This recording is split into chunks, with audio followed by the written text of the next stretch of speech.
Қыздар, сәлем тағы. Жаңа біз платежный система паролін енгіздік.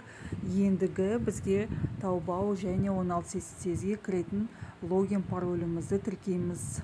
Ол үшін біз бірінші логин сеттинг дегенге кіреміз. Одан кейін бірінші тұрған change login password дегенге кіреміз.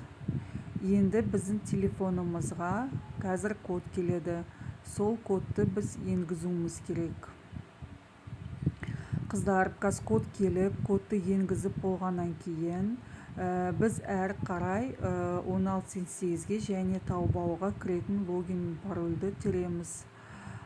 Сол терген логин парольді міндетті түрде сақтап бір жерге жазып қойыңыздар. Алдағы уақытта Taobao'ға және 16-ге кіретін боласыздар сол логин парольмен. Оны ұмытып кетпес үшін сақтап қою керек. Себебі Қытай сайттары қайта жаңартып, қайта өзгертіп отырғанды ұната қоймайды. Банға түсіріп жібереді. Енді қазір бізге келді кодымыз, сол кодты тереміз.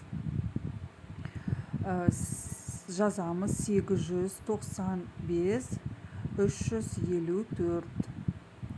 Міне кодымыз жаздық. Енді осы жерге біз паролімізді жазуымыз керек.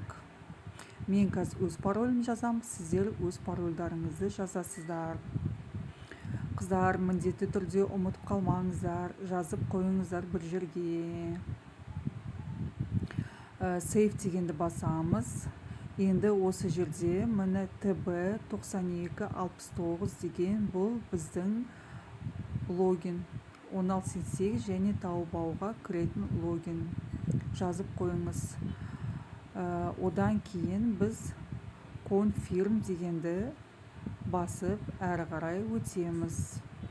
Міне confirmді басамыз. Сақтаймыз біздің паролімізді, логинімізді сақтаймыз. Міне қыздар, біз енді 16-ге және Taobao'ға кіретін логин паролімізді тіркедік. Енді алдағы уақытта сол парольмен, логинмен кіреміз қыздар.